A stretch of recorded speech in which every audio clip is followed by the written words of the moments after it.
Welcome. Today, I have a guest from across the pond. Dr. Robin Hills is from England, and so happy to have him on the show because he is a business psychologist and founder of EI for Change, which is Emotional Intelligence for Change. And Dr. Hills, or Robin, excuse me, believes that emotional intelligence is the power that drives trust, connection, and real collaboration. And it can transform every conversation and every relationship, both personally and professionally. And today, emotional intelligence is probably one of the most important areas that leaders have to look at and how they come to their company. Welcome, Robin. So nice to have you.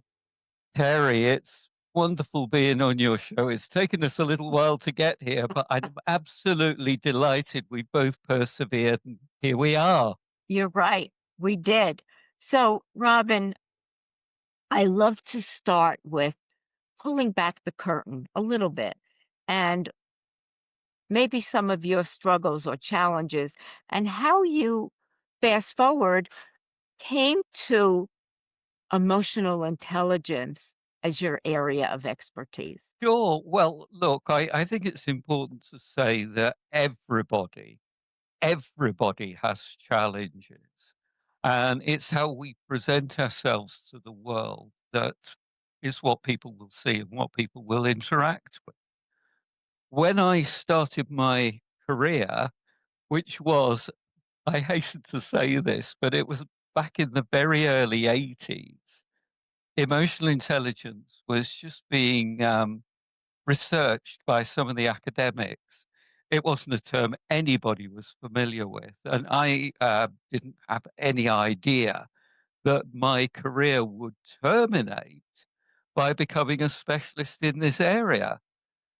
When I started my career, I started out as a sales representative, which I found very challenging. I worked for the pharmaceutical industry and I progressed in that role up to selling in the London teaching hospitals, which really has its own challenges, which I won't bore you with. But it's interesting that at the time I recognized there were certain doctors that I had an affiliation and I had a good relationship and I was able to communicate with them adult to adult. And I didn't know what it was because I was like that with most people. So why did it work with some people and not work with others? I moved up to the Northwest to take up a leadership and management role, which had a whole series of other challenges which have helped me moving forward. But at the time, I came across this idea of emotional intelligence. And I thought, you know, this is giving me the answers I've been looking for. And so I started to read around the topic and learn about the topic and observe and do my own research. And I recognized it was something that I was very interested in and I could do something about. Now, my role within the pharmaceutical industry was made redundant and I moved into another role. And after a little while, that was made redundant. And I moved into a leadership and management role working in the area of clinical research. And that was made redundant. They're all challenges along the way because I had a very young family. How do I feed them? How do I provide them with money? How do I keep going? And I thought, I can actually make myself redundant here. So I started my business about 15, 16, 17 years ago. Incredibly challenging. But the challenge is I've overcome most of those challenges and I have a very successful business. But I'm still facing challenges on a day-to-day basis.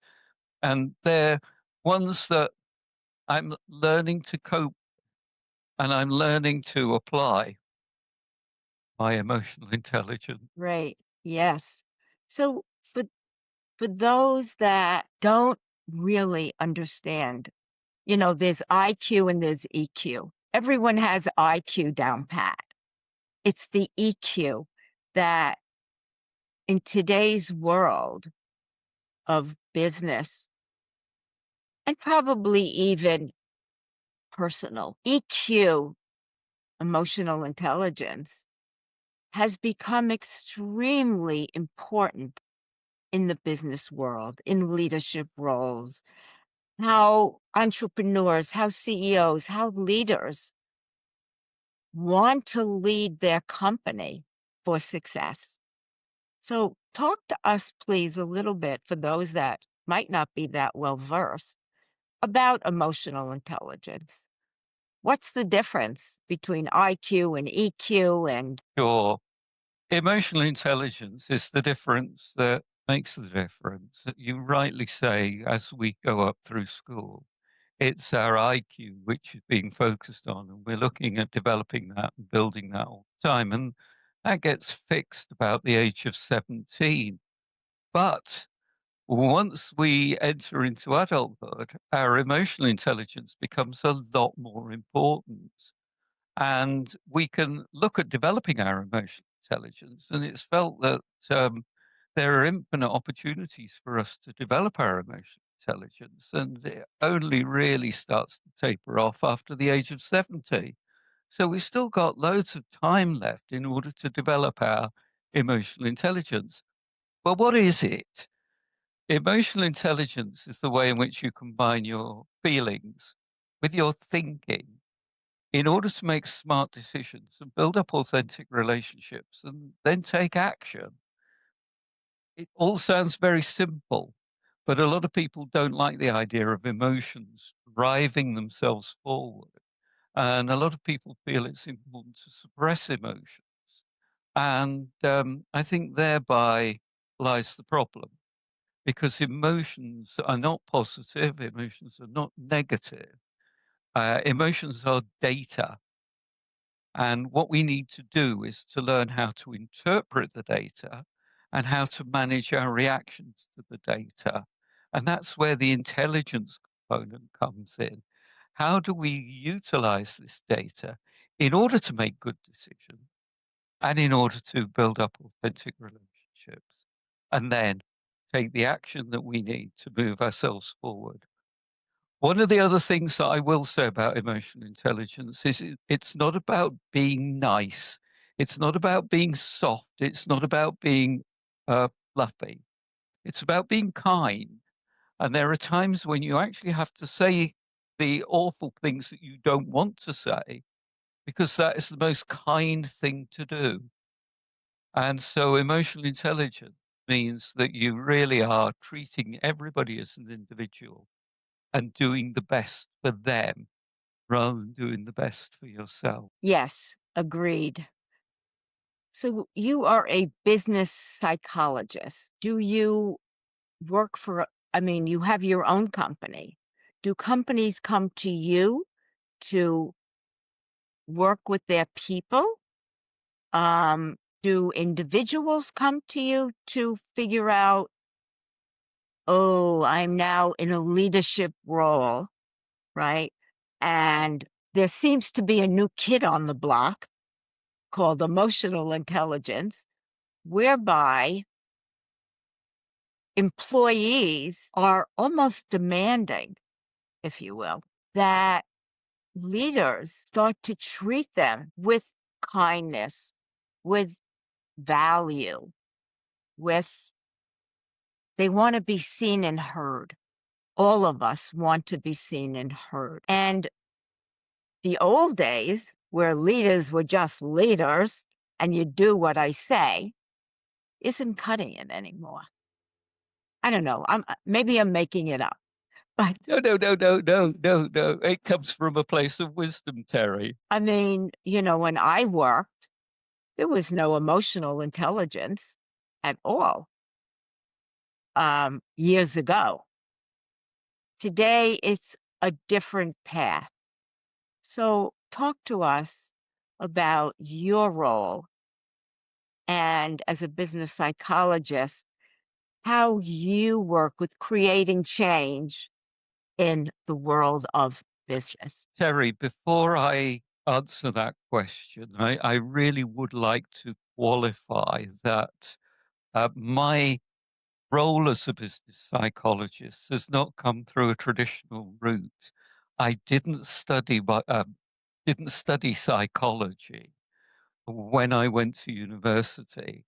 I have not studied psychology through an academic institution since, and I have really studied psychology by becoming qualified in working with people through the application of personality and behavioral assessment, really is my passion. And I've done a lot of work and research around how these fit into the corporate world and how they develop people and help people to become better leaders, better coaches, better mentors. And it wasn't until about a year, 18 months ago that, well, let me rephrase the statement. About a year, 18 months ago, I could not say I have a piece of paper, a certificate with the word psychologist on it. I was awarded an honorary doctorate in advanced psychological studies last year, which has given me the opportunity to utilize the title doctor. So that's where my psychological academic prowess has come from. But to go to the first part of your question, do companies and individuals come to me? Yes, they do, because what I have done is I recognized about 10, 15 years ago that there was an opportunity to develop people online through online learning.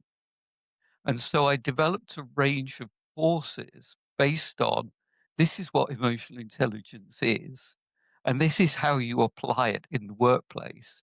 And here are some practical tools, hints, and tips in order for you to take away your learning and to improve your performance at work. Now, I started that up, as I say, about 15 years ago, and I've now got 500,000 people taking my courses in over 200 countries. Now, I don't know all of these people, of No, course. right, right. I haven't got a clue who they are, but I know that they are providing people with the ability to grow in their career, and the accolades, thanks, and the reviews and testimonials that I get are very heartwarming because they tell me that I'm on the right track and I'm doing the right thing. And that really has been the great challenge for me. How can I get that message out there? How can I ensure that people get what they need from me in order that they can be better? Now, I'm going to go back to the first part of our conversation around challenges, because I can't please everybody all the time. And I am going to get every so often somebody saying, "No, I don't like the way in which Robin presents his course." That's fine. We don't all like the same things. And I think it's important that people, the people who like it, love it, and it appeals to the majority. And there are a few people who I don't speak to them. That is fine. And I think we've just got to recognize that we're not going to get everybody onto our side. Not everybody is going to love us, even though we have very core values and we emulate this kindness and emotional intelligence. And I think that's something that I think your listeners need to think about and reflect on. Well said. Thank you. Well said. So, would you say that fast forward to today, do you feel in your what you've seen, what you've heard, that emotional intelligence is being put into practice more often than not. Because there are a lot, I think, of hardliners that might not be interested in what they call the fluffy stuff, right? Your word. That yet I think we've seen that people, employees, thrive in an environment where a leader can be vulnerable, can have a conversation, can be heartfelt, and yet be a good leader. It doesn't mean having emotional intelligence, as you said, does not mean being soft or weak. When emotions come up, people go, oh, I'm not going there. However, I would guess that companies where leaders lean towards emotional intelligence, a they have a company where people are happy, people want to stay, people want to do their work, rather than companies where, you're scared to look over your shoulder. I know what it's like to have lived through those leaders that were never leaders. I remember someone where I worked, a guy that was so tough, they finally fired him. And one of my clients in the past worked for a well-known company. Her work was admirable. They called her on the carpet for her way of connecting with other people. She didn't know how, and that was her problem. Sure, I think you hit the nail on the head very early in the conversation that you have just relayed to us. I think the key is the word vulnerable. That is what leaders need to have, because it's through that vulnerability they will express and demonstrate their emotional intelligence. Go back to what I said a little bit earlier. We can't be perfect. We can't engage with everybody all the time, and not everybody's going to like us. There's a level of vulnerability here. Leaders often have to make choices, very difficult choices. I've got three options here, A, B, and C. I don't like any of them. I don't want to make a choice with any of them. But a good, vulnerable leader will bring their team along by saying, look, I'm really uncomfortable with these choices. This is the choice that I have made. It seems to be the least bad of all the options. Support me with this. And if it's wrong and we can learn through this process, then let's do that. And let's change it as we learn more and more. That's what good leadership is about. Not having all the answers, not shouting, not getting cross with people because they're not doing what you want them to do. And I think this is where the vulnerability comes in, because you've heard the expression herding cats. People are cats. People have their own thoughts, their own values, their own beliefs, their own systems that they work with. They've got families, they've got friends, they've got commitments outside of work. They are not automatons, they're not robots. So they have vulnerability, and they have to work according to the circumstances that they find themselves in. Now, one day I might be working very well, the next day I might not be working quite so well, for a whole myriad of reasons. And it's having that ability, that kindness and that understanding to allow me to perform and support me in making the decisions that I need to make as an employee, that help me to deliver what it is that we need as a team in order to move forward. And I think that's where a lot of senior leaders who want their people to be happy, yet come into the office and get incredibly angry, um, fall down, because they're creating a climate that is not conducive to people giving their best. As you say, they're watching their back, they're looking over their shoulder all the time. They're worried about doing things wrong. What leaders need to do is to work out what people are doing right and praise and reward them for doing that. They'll get more and more of it. But if you keep pointing out people's faults and criticizing them, telling them what they're doing wrong, you're not going to correct them. You're just going to stop them from doing what it is that you don't want them to do and create an atmosphere of fear and an atmosphere where people are not performing at their best. And I wouldn't want to strive for people to be happy. I think happy as an emotion has got a bit of a mislabel here. Everybody sees it as being, oh, a wonderful, positive emotion. I want to be happy. I don't want people to be happy. I want people in their role to feel contented because contentment is a lot more consistent and it's a lot more conducive to good performance, whereas happiness comes in fits and starts in bursts. Right. Not only consistent, but wanting to do a good job. Because if they feel seen and heard and they are appreciated, I think naturally they will come in and perform in a way that makes everybody fulfilled, if you will. What I will say is that it's not a case of getting this contentment where people become complacent, people coast. No, people will come to work because they want to be challenged, but they want to have the challenges that they feel they can cope with. Most people love games. Most people love puzzles.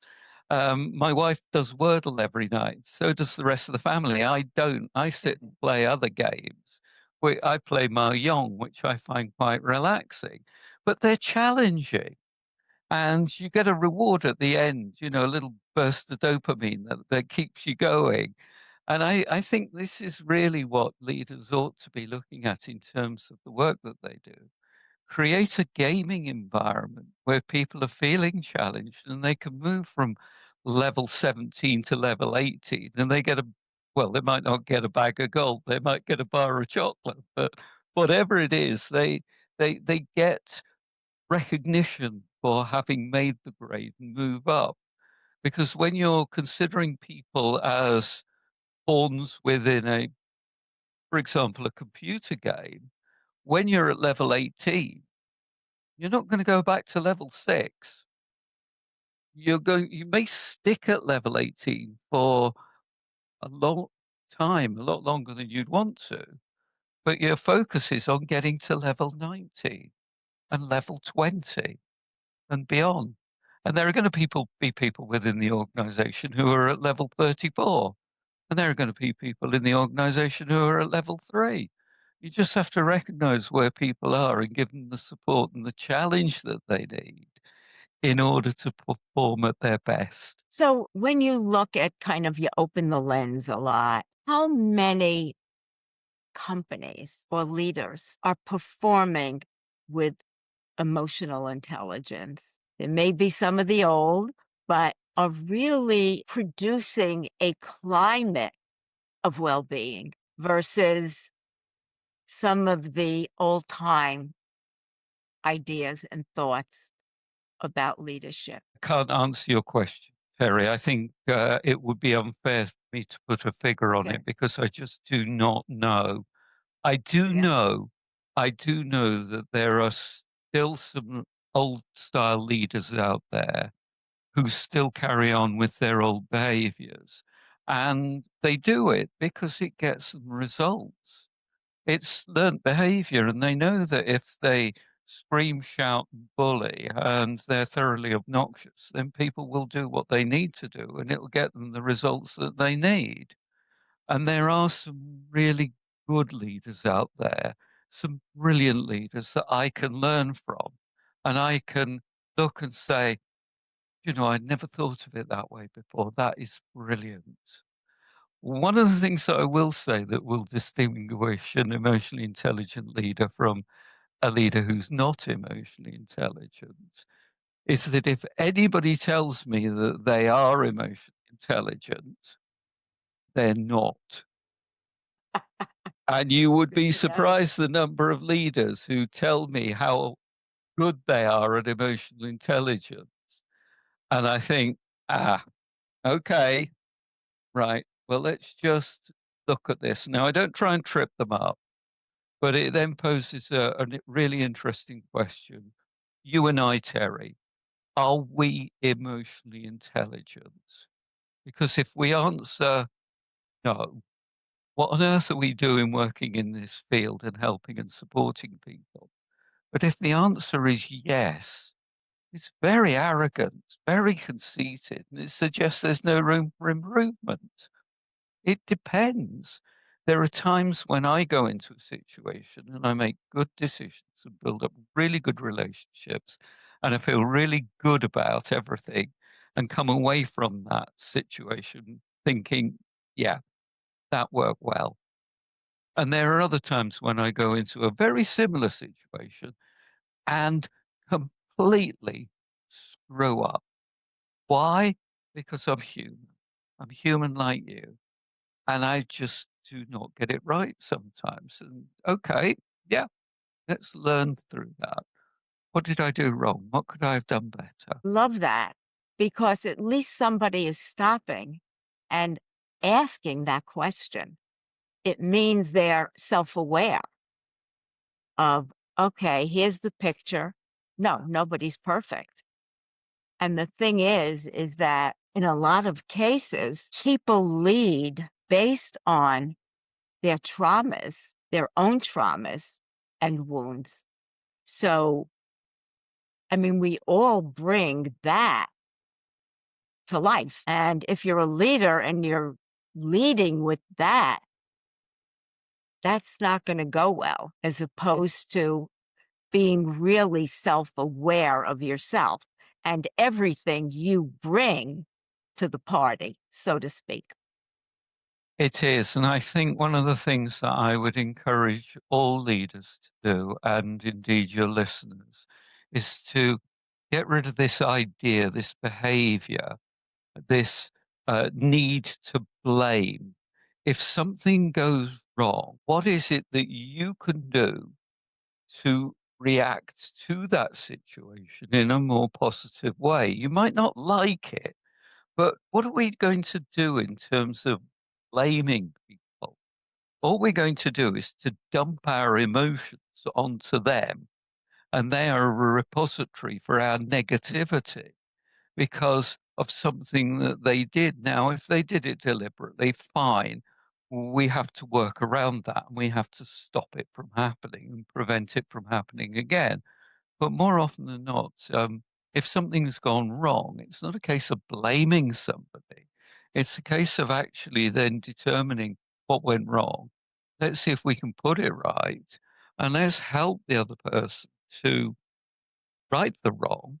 And also, what is it that we need to do as a leader to come to terms with the fact that the world doesn't go the way we want it to all the time? Watch out for this word blame because the media love it. The politicians love it. They're looking for somebody to blame because they are not prepared to take the responsibility to say, okay, how are we going to move forward with Right. this? Right. Okay. Yes, we all want to play the blame game, right? We all, and as I remember, and just that again, I'm going to bring up this particular person that was a publisher at a company, magazine company I worked for. Cruel guy, really cruel that he ran the show. And I said eventually he got let go because he was just intolerable. And I got let go from a company because I wouldn't have a relationship with my boss. This is going back many, many years. And what I have found is that if I have the freedom to do my work, and this is probably going back to one of my last jobs before I started my own company and then went off. And I think other people can agree. I had free reign. I had proven myself and I had free reign and I did great because I didn't have people looking over my shoulder every moment. And for me personally, in that kind of environment, I could shine and do my best. So I know what it's like to be in both camps. But Terry, I think part of your story reflects part of my story as well. I think a lot of your listeners are probably in the early to mid parts of their career, and they're working within environments that are not conducive to them doing their best. And it may be down to a relationship that they have with their manager, their leader. It may be that they've got conflict with somebody in the team. It may be that there is a particular stakeholder that is causing them a lot of angst and anxiety.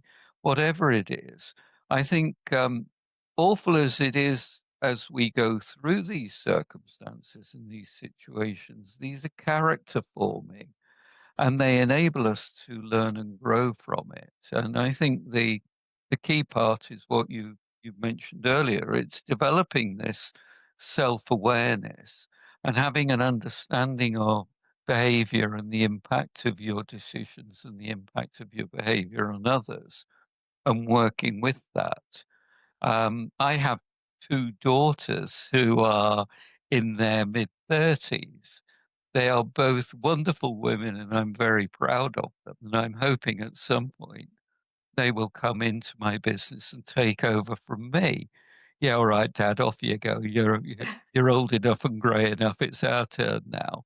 But what I've said to them is, look, um, work within your work organizations. One's working in the public sector and one's working in the corporate. And they both have challenges, very, very, very similar to challenges to what you and I and everybody else faces. But they need to face these challenges.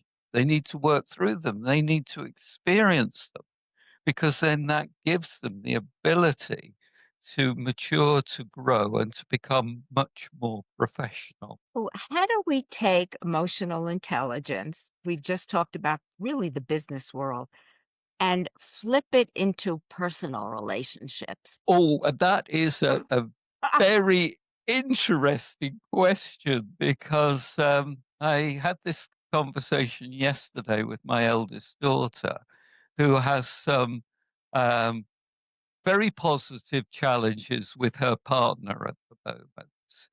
And she's working with him to help and support him. And she's very good. She's professionally a counselor and a coach, and she's applying all her techniques, and they're not working.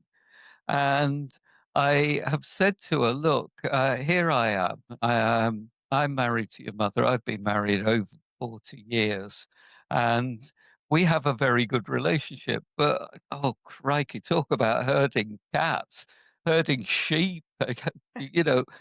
Herding snails. I just don't know. I just cannot come up with a metaphor. Emotional intelligence helps us to understand, but it's very, very difficult to really do that kind of work or just to be emotionally intelligent within a very, very, very close relationship. I find it's a lot easier to go out into the big wide world and be emotionally intelligent in the world of business than I am within my own family environment. Yet, what I have got, as I've already said, is a very strong, stable relationship with my wife of many years. And I've got a very good relationship with both of my daughters. Yes, we have our ups and downs with all of those relationships. We always will.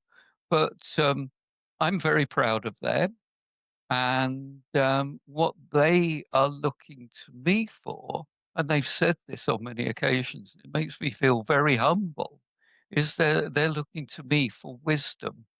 And if I can give them that, then I'm doing a good job.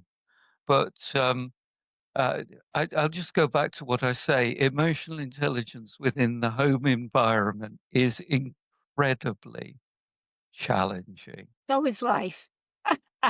Yes, So yes, is and I life. think we just got to recognize that. So what do you want your legacy to be?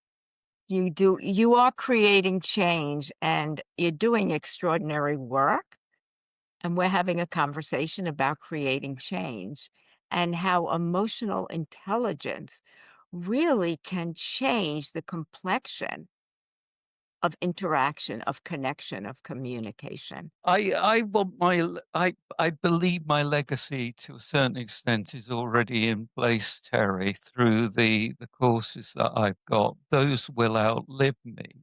Mm. They will decay over time. But I think the important thing is I'm touching people's lives.